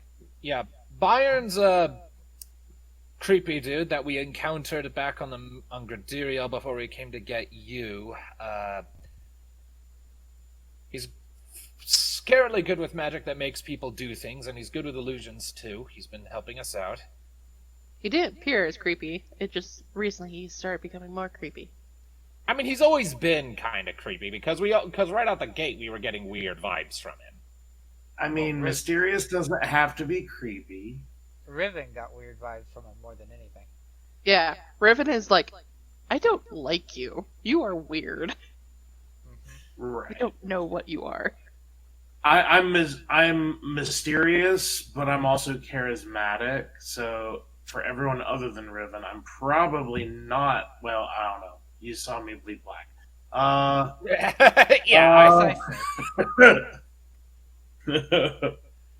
Okay, granted. I'm mysterious. Oh, Okay. So, can I leave now? Yeah, let's get you out of here. There's a temple not terribly far from here, just a couple days trek. We can get you there, link back up with Riven and Cal, see how they're holding up, and then from there we can figure out where the fuck Bjorn is, and then after that we could probably head back to the mainland. Yeah, I don't care about all the rest of it. I just want out of here. All right. Can you walk on your own? Do you have strength for that? Yeah. I've had food. It's just been crap. Yeah. All right, good. But, I mean, I grew up on the street some before, so, whatever. Come on. Let's get out of here. Yes, let's. It's good to see you. You guys will make your way to up and out of all of this insanity. And it is surprisingly easy to do. I mean, honestly, not that surprising considering the layers of security and how fucking out of the way this place is. And the fact that, lead box. Who would expect anyone to actually find that? Mm-hmm. That was the idea, yep. So like, they don't need many layers of security, whoever they are, because finding this place is basically impossible unless you have a cheat code like I do.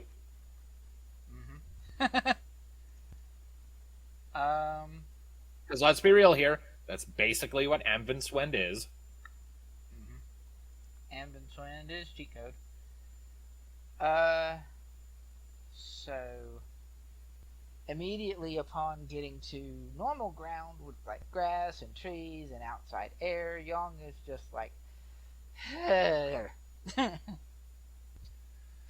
Welcome back.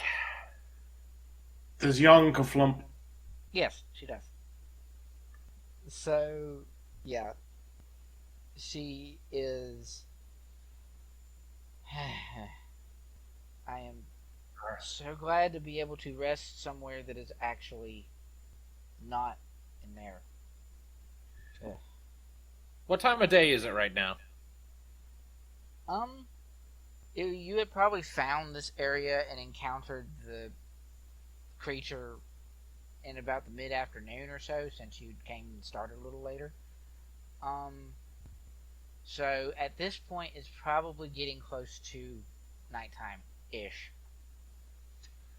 Well, if you're itching for a rest, how about, and I will flop out the blanket of fortitude. Old Faithful. Which I think she has seen. You've had that a while. Yes, we've had that since Iman. She would absolutely know what this is. Yeah. Oh, I've missed this thing. Yes. I thought you might. And then you guys will get a rest for the night. Yay! Yay! Wahoo! Woohoo! You can get all your spell slots back and things. Yeah. Woohoo! And Oak can gain the 2 points of hit points that he took when he was hurt by heat. So, yeah. Making your way out. Yong is going to sleep. You guys can still do watches in the same way. Because she ain't gonna do jack. She is asleep. Fair enough. So, is it Oak, it's Locke first, then Oak, then Byrn. Locke, perception. 10. Oh, cool. Okay. So you will see close as it gets later into the evening. You will see one of the paladins of Helm fellows, sort of making his way over toward your camp. I will quirk a brow. Do I recognize this one? Not this one, no. There's a bunch of them. You didn't see all of them, so no. What race are they? Appears to be human. Okay. Can I get any idea of their intentions based on like the vibes I'm getting from them or anything like that? Like how are they approaching? They are approaching in a somewhat cautious manner, and they are also they do seem to be wounded. Actually, roll perception again. You rolled a 10 earlier. Another 10. Yeah. So he has a sword, but he's sort of dragging it behind him rather than holding it aloft or like sheathing it. And he's approaching in a very cautious and slowish sort of pace.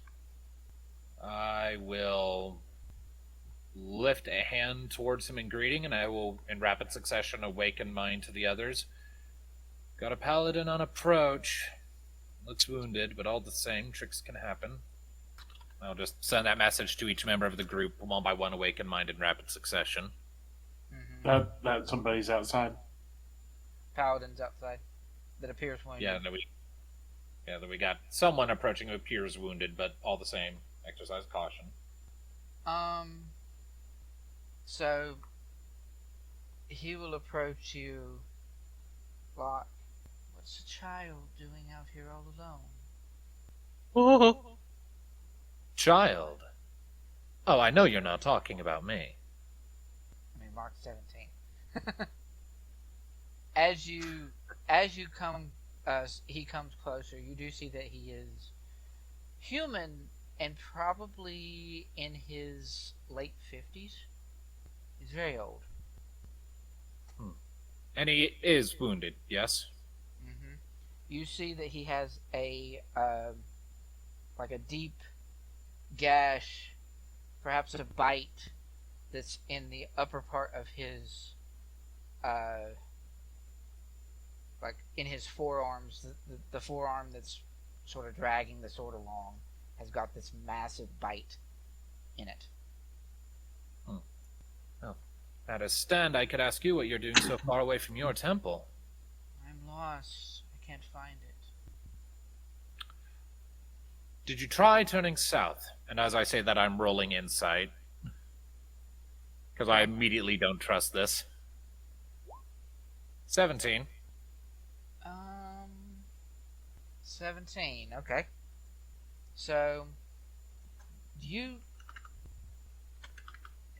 his stance looks as if it is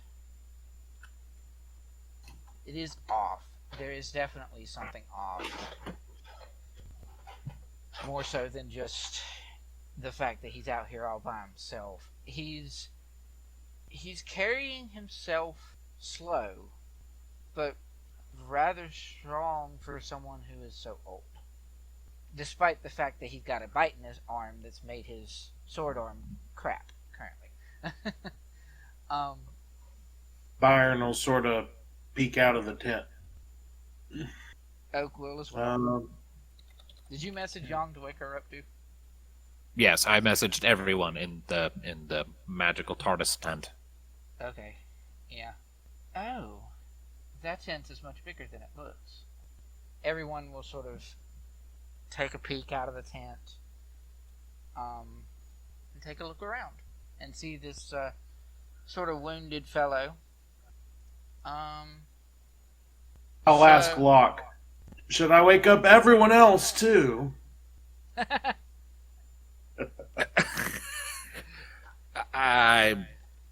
What is the point of that question? It's a bluff. roll deception, Byrn. I mean, I get that it's a bluff. I'm not entirely sure what it accomplishes. The guy saw you in front of a small tent, and then all of a sudden, more faces appear. Oh, that thing's bigger than it appears. You want us to wake up everyone? Okay. Let's see. Insight is wisdom. Yes. Yeah. Okay. Yeah, no. So you have So, more Go ahead. You have more hiding in there. Not sure if hiding is the right word, but yeah. Sleeping. It's the middle of the night, and you are hurt. You shouldn't be wandering around in the woods. You should be getting rest and tending to your injuries, sir. What kind of bite is that? You're not there. I know. And what I just want to know what it. I just want to know what kind of bite mark.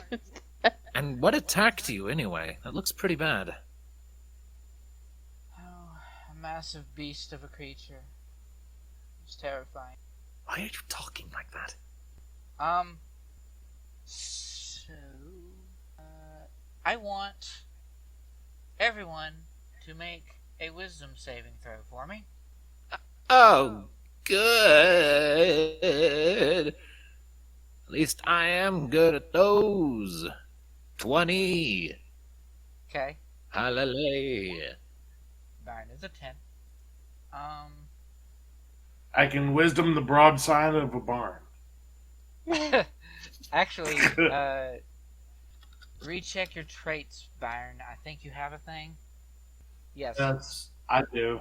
So it would be an advantage. We both Yes. saw it at the same time. Yep, we spotted it at the same time. Thing. Yeah, I'm good. Probably. Oh yeah, definitely. Yeah. Okay. So, yes. Oak. Is it gonna be one of those situations of only the NPCs fail? Oh, Oak has high wisdom, so he probably won't fail. Nope. Yong, it's been forever. Are you gonna fail? Because you don't have good wisdom. Hey, cool. Okay. You will all hear in your head via. Actually, is it telepathy? I know that the spell kind of is, but. Oh no, the spell doesn't say that it's telepathy, but it can all be used as that, and he doesn't have telepathy. Okay, so, you guys will all hear this old man fellow is, as he says, "You should all drop your gear and follow me." But his spell does not work. Oh, poo. I'm going to outstretch my hand towards him, narrow my eyes, and let Eldritch Blast energy crackle between my fingertips and say, "If you try anything even remotely like that one more time, I will smear you across the grass. Turn around and walk away right now. This is not a fight you want to pick." He will point out, countering your thing of Eldritch Blast energy, but with his, it's a single index finger pointed directly at you that's cackling with black energy of its own. And he will drop his disguise. What is he? What are we fighting? Oh, you're fighting something fun. It's great. Does he still have the wound? No. He's going to be this big. Ah. He does not have the wound. No, he's not going to be that big. No. Okay, fine. So, get this over here. He is, however, going to... his disguise was an alter self kind of situation rather than a disguised self. Because he's actually not a normal humanoid-ish. He is still medium, though. So that's not too bad. Boom. He's centaur-ish. Yeah, he's fun. So... I like the design, but what the fuck is that? It is a very complex-looking critter. Both of the characters that I use on this map, both the construct and this guy, were from the same person that I got all of the I'm gonna blend Pokemon and D&D monster. Oh. Except in this case, they weren't blending a Pokemon with a D&D monster. they were blending a Pokemon and an Elden Ring monster. Huh. And then making a D&D monster out of it. Oh, neat. Mm-hmm.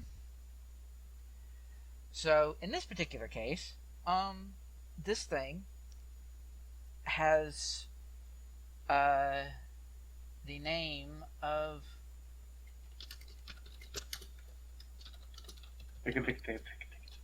he is what's known as a Soulsteigen. Pretty sure that's pronounced Stygian. Stygian, yes. I added the soul because I thought it made it sound cooler. The person actually just called it a Stygian. I'm just like, meh. My world, I'm gonna make it cooler. Anyway, so it went a little bit longer, but you guys succeeded in doing the things. You got Yong, and now we're going to get a combat situation. Do you want to pop up a initiative turn order thing? Yeah, we can do that. When we end with a combat, you typically have us roll. Yeah. 5. 9. Cool. Yeah, let's just roll next time. Now too late. So, yes, we will do. I'll do the other characters later. For suspense. The join us next time can be. Let's see. Can be the join us next time can be Ryan, I guess, and then we will do a. I'll do the first part. So this has been Shadows of Gradiriel. Join us next time as we push this motherfucker into the ground and grave he so clearly deserves, and then go back to link back up with the rest of the group and figure out what we're going to do about Bjorn, because he's still somewhere. Got shit to do!